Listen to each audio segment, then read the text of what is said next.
Allahümme salli ve sellim ve barik ala seyyidina Muhammed ve ala alihi adede in'amillahi ve iftali. Euzu billahi mineşşeytanirracim. Bismillahirrahmanirrahim. Cenab-ı Hakk'ın izni inayetiyle yaratılmışlar arasında kalem hemen ardından suyun yaratılış babına gelmiş bulunuyoruz. Siyer-i Nebi yolculuğunda mekan dile gelirken zamanın üzerinde debelenmiş olan bir meseleden bahsetmiştik. Ve bir dengeye olan ihtiyaç ve o dengeyi merkeze alacak olan bir sistemolojiden ihtiyacımız var ki burada suyun yaratılışı söz konusu olacak ve su dile gelecek.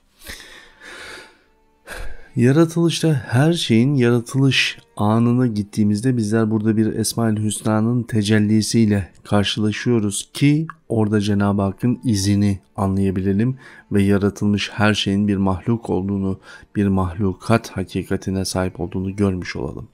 Doğal olarak suyun hangi esmayla yeryüzünde ve bütün alemde muteber olduğu noktaya geldiğini düşünürsek buna Ya Musavvir ismi şerifinden bahsedebiliriz. Ya Musavvir ismi şerifi bildiğiniz üzere her şey keyfiyetine göre şekil veren Hazreti Allah'tır. Bu anlama gelmekte.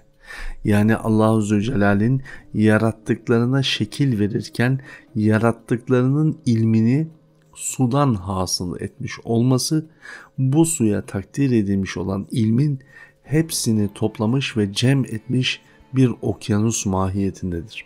Dolayısıyla bütün Evliya Allah'ın ve Resul-i Kibriya Aleyhisselatü Vesselam'ın başta olmak üzere tabii ki su hakkında söyledikleri, bir pınarın başına geldiğimizde dahi, abdest dahi alıyor olsak bunun israf edilmemesi gerekliliği, fazla kullanıldığında insanda vesvese gibi pek çok sıkıntılı duruma sebep olduğuna dair daha çok ama çok fazla mesele var. Su üzerine söylenmiş hadis-i şeriflerde ve ayet-i kerimelerde görüyoruz ki bunlar yaratılışın merkezinde bütün sistemolojiyi dengeye getirmek üzere Allah Azze ve Celle takdir etmiş. Şimdi tabii ki su deyince insanın aklına hemen elinde tutmuş olduğu içtiği su gelebilir efendim. Önce onun yaratılış mekanizmasına gidelim çünkü su dediğimiz yapı bir hidrojen ve iki hidrojen ve bir oksijen atomundan hasıl oluyor. Sadece bu yaratılış anı ile ilgili apayrı bir kitap da var, inşallah onu da okursunuz yeri gelince. Ama hakikat önce bir hidrojenin varlığından bahsedeceğiz. Bir çekirdek ve bir elektrondan meydana gelen bir hakikat. Dolayısıyla hidrojenin yaratılması için kaleme bir yazgı emri verilmesi gerekiyordu ki Cenab-ı Hak kaleme bu emri zaten vermişti. Artık her şeyin görülebileceği o alanda artık bugünkü gözlerimizle görülebilecek ilk atomdan bahsediyoruz. Cenab-ı Hakk'ın yeryüzünde özellikle madde aleminde kafa gözüyle görebileceğimiz maddi alemin varlığı için ihtiyaç olan atomu yaratıyor. Melekler kısmına geldiğimiz zaman meleklerin nurdan yaratıldığını anlatıyoruz. Sonuçta her şey nurdan yaratılmıştır. Ancak nurun içerisindeki elektromanyetik fonksiyonun artık hiçlik diyarından önce bir elektronu çekip kopartıp getirmesi, sonra da bu elektronun kendi çekirdeğini meydana getiriyor olması esasına dayanıyor.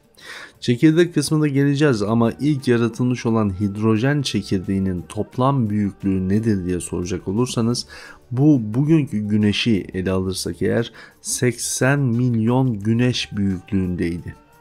Tabiri caizse Big Bang olarak anlattıkları ve büyük patlama diye ifade ettikleri o ilk yaratılış anı bazen bu konuyla da karıştırılıyor olabilir. Uzayın derinliklerine gittiğimiz müddetçe özellikle yapılacak çalışmalarda ilerleyen yıllarda bizler gök cisimleri arasında tek başına koskocaman gök cisimleri göreceğiz. Aslında tek bir atom olduğunu fark edeceğiz. Evet, biraz kulağa tuhaf bir cümle gibi geliyor olabilir ama çok büyük bir fotoğrafta aslında çok küçük bir şey seyrediyor olabilirsiniz. Çok küçük bir fotoğrafta da büyük bir şeyin izlerini takip ediyor olabilirsiniz. İşte hikmet dediğimizde tam da bununla alakalı değil mi zaten?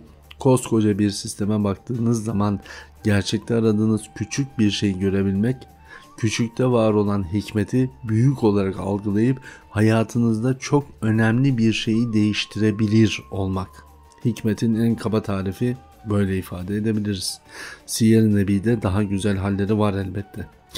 Ve bu çekirdeğin İçindeki partiküller nasıl oluştu peki diyecek olursanız, çünkü çekirdeğin içerisinde 120'den fazla ayrı bir partikül, ayrı bir alem söz konusu.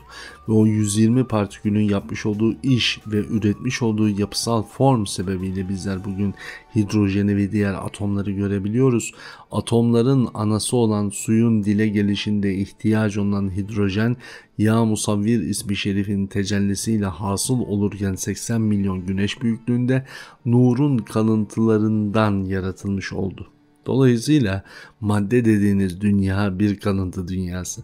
Yani hakikatte şu etimiz kemiğimiz var ya, yaratılmış olan şeylerin tabiri caizse bir artığı hükmünde. Dolayısıyla nefis bir artık olan bir yapıya mecbur edilmiş oluyor. İşin çok garip tarafı da bu. Çünkü nefis ancak bu madde dünyasına en yakın lokasyonda işe yarayabilir duruma geçebiliyor. Şeytan böyle değil ama cinler böyle değil diyecek olursanız eğer, onları da yeri geldiğinde anlatacağız. Çünkü onların da maddeyle olan bu ilişkilerinden ötürü onları görebiliyor oluyoruz. Çok daha büyük bir rahatlıkla. Meleklerin görülmesiyle şeytanların ve cinlerin görülmesi aynı şekilde değil. Birbirlerinden farklılar.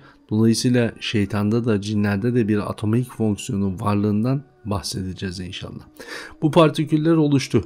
Dolayısıyla bu partiküller oluşurken artık atomdan bahsediyoruz. Parçacıkların bir hükmü söz konusu olacak ve bu parçacıkların ilk hükmünü de biraz size böyle bir kubbe haline gelmiş bir un ya da çok ince bir kum gibi düşünebilirsiniz.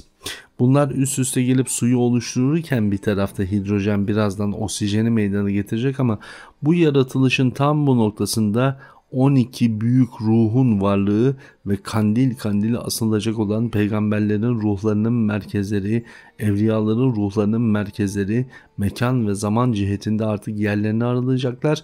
Çünkü su bütün alemi dengeye getirirken bu dengenin kader içerisindeki karşılığının olması gerekiyor. Hani bir terazinin iki kefesi gibi düşünebilirsiniz. Su bir şeyi dengeye getirecek ama dengeye getirdiği şeyin karşısında da bir başka şey olması lazım. Yani okyanus okyanusa karşı bir denge oluşturabilir ve arada dünya ve alemleri kaldırabilir diyoruz. Dolayısıyla burada Nur-u Muhammedi Aleyhisselatü Vesselam'ın ilk defa partiküler karşılığını, maddesel karşılığını görmeye başlayacağız. Elbette ki bu hala nur boyutunda ama ışığın bir dengenin ucunda olması karşılığında bu tarafta da bir karşılık gerekiyor. Yani Cenab-ı Hakk'ın yaratılışında var olan fizik tek başına bu ders üzerine yepyeni bir üniversite kurulabilir. Allah Azze ve Celle'nin izni inayetiyle o ilk noktadan itibaren Allah Resulüne en yakın olacak olan tarihin farklı zaman dilimlerinde de gelecek olsalar 12 büyük ruh yaratıldı.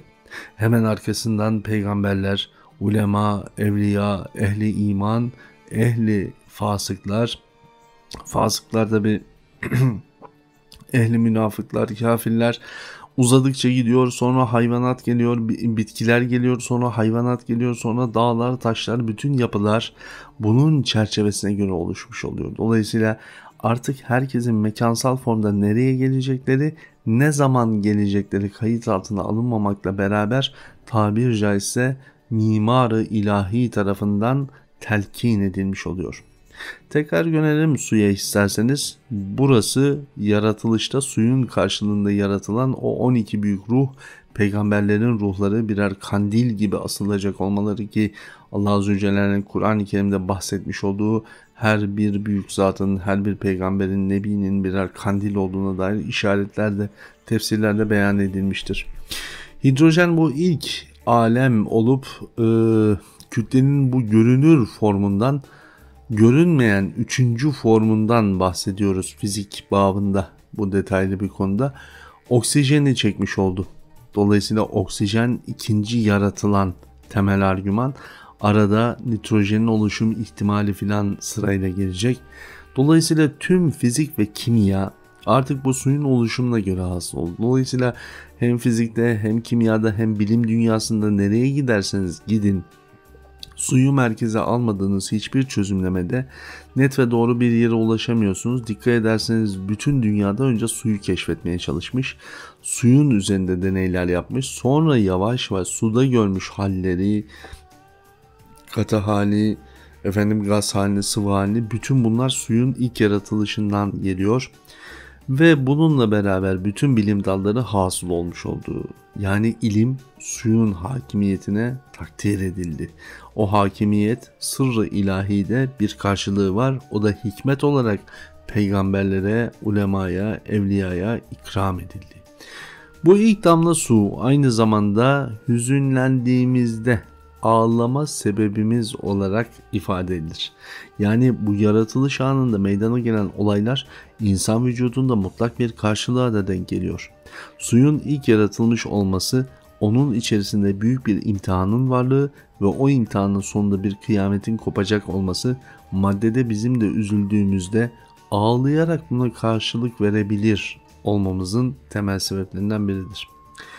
Bu Hz. Peygamber aleyhissalatü vesselam Efendimizin ilk defa adı bir yazgı anında Ahmed olarak suya yazıldı. Yani Allah Resulü'nün Allah Zülcelal'le muhatabiyetinde ya Muhammed aleyhissalatü vesselam diye anılmasının yanında Ahmed olarak bilinirliğinin ilk anı suyun yaratılışına denk gelir. Suyun üzerine Ahmet yazıldı efendim. Ve bu yazılacağı anda ise yaratılmış olan o suyun bir nüvesi zemzem oldu. Yani sizin bugün içmiş olduğunuz zemzem, Mekke-i Mükerreme'de Cenab-ı Hak gitmeyenlere gitmeyi, gitmiş olanları defaatle gitmeyi nasip müyesser eylesin inşallah. O içtiğiniz zemzem suyun ilk yaratılış anında üzerine Ahmet yazıldığı anda yaratılmış olan sudur. Üzerine Ahmet yazıldığı için kimse içse bitiremez. Kimse içse doyamaz. Cenab-ı Hak doyulmaz zevkle şu siyer-i nebinin zevkine erenlerden olmayı, Resul-i Kibri aleyhissalatü vesselam'a hayırlı bir ümmet olmayı nasip müyesser eylesin efendim. Kalın sağlıcakla.